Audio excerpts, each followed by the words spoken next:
Wherever you go, whatever you do, throw a little at it. Omax, Vest and Briefs.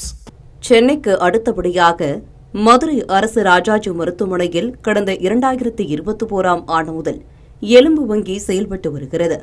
இந்த எலும்பு வங்கியில் சுமார் 200 எலும்புகள் வரை பாதுகாக்கும் வசதி உள்ளது. ஒருமுறை சேமிக்கப்படும் எலும்புகள் உரிய மருத்துவ முறையில் பராமரிக்கப்பட்டு 5 ஆண்டுகள் வரை பயன்படுத்த முடியும் என மருத்துவர்கள் தெரிவிக்கின்றனர். இந்த எலும்பு வங்கி என்பது நம்ம மதுரை அரசு ராஜாஜி மருத்துவமனையில் 2021ஆம் டிசம்பரிலிருந்து 5 வருடங்கள் செயல்பட்டு கொண்டிருக்கிறது.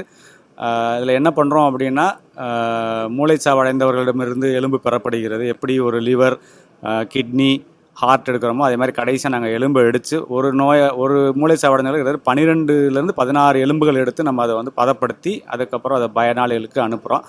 அதே மாதிரி லிவிங் டோனார் அப்படின்னா அந்த மூட்டு மாற்று அறுவை சிகிச்சைக்கெலாம் வர்றாங்களா, அவங்கள்ட்ட இருக்கக்கூடிய மூட்டை வந்து முன்ன காலங்களில் தூக்கி கீழே போடுவோம். இன்றைக்கி வந்து அதை எடுத்து நம்ம பதப்படுத்தி நம்ம நோயாளிகளுக்கு உபயோகிக்கிறோம்.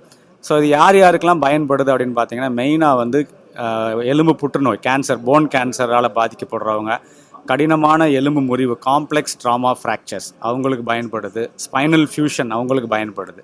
ஸோ இந்த மாதிரி நம்ம பண்ணிகிட்டு இருக்க போது இது வரைக்கும் கிட்டத்தட்ட 5 வருடலாங்க ஒரு 196 பெனிஃபிஷரிஸ் இதில் பயனடைஞ்சிருக்கிறாங்க. 196 நோயாளிகள் பயனடைஞ்சிருக்கிறாங்க. இந்த எலும்பு வங்கியின் மூலம் மறுவாழ்வு பெற்றுள்ளார் திண்டுக்கல் மாவட்ட நிலக்கோட்டையைச் சேர்ந்த 15 வயது சிறுமி. கால் எலும்பில் ஏற்பட்ட புற்றுநோய் காரணமாக நடக்க முடியாமல் தவித்த சிறுமிக்கு தனியார் மருத்துவமனையில் சிகிச்சை பெற 20 லட்சம் ரூபாய் வரை செலவாகும் என்றும், பாதிக்கப்பட்ட காலை அகற்றி செயற்கை கால் பொருத்த வேண்டிய நிலை ஏற்படும் என்றும் கூறப்பட்டதாக தெரிகிறது. அன்றாட கூலி வேலை செய்து வரும் குடும்பத்திற்கு இது மிகப்பெரிய அதிர்ச்சியாக இருந்தது. நம்பிக்கையை இழந்த நிலையில் மதுரை அரசு ராஜாஜி மருத்துவமனையை நாடிய குடும்பத்திற்கு மருத்துவர்கள் புதிய நம்பிக்கையை அளித்தனர். சிறுமிக்கு முதலில் புற்றுநோய்க்கான சிகிச்சைகள் அளிக்கப்பட்டன. பின்னர் பல்வேறு துறை மருத்துவர்கள் ஒன்றிணைந்து அறுவை சிகிச்சை மூலம் காலில் இருந்த புற்றுநோய் கட்டியை அகற்றினர். அதன்பின் அகற்றப்பட்ட எலும்புகளுக்கு பதிலாக எலும்பு வங்கியில் இருந்த எலும்புகள் பொருத்தப்பட்டு சிறுமிக்கு மறுவாழ்வு அளிக்கப்பட்டது. இந்த எலும்பு வங்கிக்காக தான் இப்ப இந்த பாப்பாக்கு வந்து நம்ம எலும்பு வங்கி இல்லை அப்படின்னம்னா அந்த காலை வந்து அந்த எந்த போர்ஷன்ல நமக்கு கேன்சர் கட்டி இருக்குதோ அதுக்கு கீழே உள்ள போர்ஷனை நம்ம எடுத்துருக்கணும். நம்ம எடுத்துட்டு ஒன்று செயற்கை கால் தான் பொருத்தி இருக்கணும். இப்போ இந்த எலும்பு வங்கி இருந்தனால அந்த நடுவில் இருந்த அந்த போர்ஷனை மட்டும் எடுத்துட்டு அந்த கேப்பை வந்து இந்த எலும்பு செயற்கை அந்த நம்மகிட்ட எலும்பு வங்கியில் பெறப்பட்ட எலும்புல வச்சு ஃபில் பண்ணிட்டாங்க. இல்லைன்னா அந்த பாப்பாக்கு வந்து நம்ம செயற்கை கால் தான் வச்சு பொருத்தி இருக்க வேண்டியது. அதான் அந்த எலும்பு வங்கியோட முக்கியத்துவம். ஒரு கட்டத்தில் தனது மகளின் எதிர்காலம் என்ன ஆகும் என்ற கவலையில் இருந்த தாய்க்கு இன்று மீண்டும் நம்பிக்கை கிடைத்துள்ளது.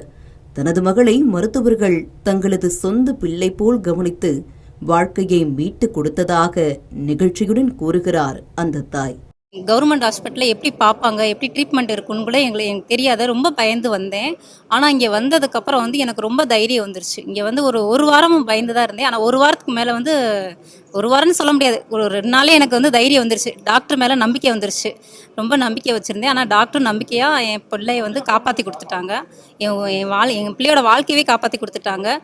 24 மணி நேரங்கள் ஆப்ரேஷன் பண்ணி 24 மணி நேரத்துக்கு வந்து என் கூடவே இருந்தாங்க. எங்கள் பாப்பா கூடவே இருந்தாங்க. நான் கூட பக்கத்தில் இல்லை. ஆனால் அவங்க வந்து ஒவ்வொரு டாக்டரும், நிறைய டாக்டர் வந்து ஆப்ரேஷன் பண்ணாங்கன்னு எங்கள் பாப்பா சொன்னா என்கிட்ட. ஆனால் நான் வந்து ஆப்ரேஷன் தேட்டருக்குள்ள இது பண்ணல. எங்கள் பாப்பா சொன்ன நிறைய டாக்டர் வந்தாங்கம்மா, என்னை சுற்றி நிறைய டாக்டராக இருந்தாங்க.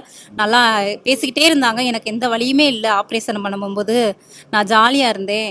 ஆனால் டாக்டர்லாம் சொல்லி நான் தைரியம் கொடுத்தாங்க. ஒன்றும் செய்யாது, பயப்படாத, எப்படிலாம் தைரியம் கொடுத்தாங்க எனக்கு அப்படின்னு சொல்லி ரொம்ப இது பண்ணாங்க எங்கள் பாப்பா. மருத்துவங்களுக்கு வந்து ரொம்ப ரொம்ப நன்றி சொல்லியிருக்கேன். நான் மறக்கவே முடியாதுங்க சார். அவங்களை எங்கள் பாப்பாவோட வாழ்க்கையை வந்து மீட்டு கொடுத்துருக்காங்க. புற்றுநோயால் தனது படிப்பு மற்றும் எதிர்காலம் பாதிக்கப்பட்டு விடுமோ என்ற பயத்தில் இருந்த சிறுமி தற்போது மீண்டும் படிப்பை தொடர தயாராகி வருகிறார். தன்னை காப்பாற்றிய மருத்துவர்களைப் போல எதிர்காலத்தில் தானும் மருத்துவராகி ஏழை மக்களுக்கு சேவை செய்ய வேண்டும் என்பதே தனது கனவு என்கிறார். ஆமாம், நான் 10th எக்ஸாம் எழுத முடியாது. ஃபஸ்ட்டு நினச்சேன் 10th எக்ஸாம் எழுத முடியாது, 10th அவ்வளோதான், நம்ம கரியர் போயிடும், இனிமேல் நம்மளால் படிக்க முடியாது, வீட்டில் தான் இருக்கணும் அப்படிலாம் ரொம்ப நினச்சேன். ஆனால் அப்படி இல்லை, நான் இப்போ 10th எக்ஸாம் எழுதியிருக்கேன், ரிசல்ட் வரதுக்கு வெயிட் பண்ணுறேன். அடுத்த 11th நான் இப்போ படிக்க போயிடுவேன், கண்டிப்பாக போயிடுவேன். என்னோட எய்ம் வந்து டாக்டர் ஆகணும். டாக்டர் ஆகிட்டு எல்லாத்தையுமே இப்போ என் உயிரை காப்பாற்றுன டாக்டர்ஸ் மாதிரி எல்லா உயிரையுமே காப்பாற்றணுன்றது தான் என்னோட எய்மு. ஒரு குடும்பத்தின் கண்ணீரை ஒரு சிறுமியின் கனவாக மாற்றியிருக்கிறது மதுரை அரசு ராஜாஜி மருத்துவமனையின் எலும்பு வங்கி. தமிழ்ஜனம் செய்திகளுக்காக ஒளிப்பதிவாளர் நவீன்குமாருடன் செய்தியாளர் நாகேந்திரன். இந்த மாதிரி யூஸ்ஃபுல்லான இன்ஃபர்மேஷன்ஸை தெரிஞ்சுக்க தமிழ்ஜனம் சேனலை சப்ஸ்கிரைப் பண்ணுங்கள்.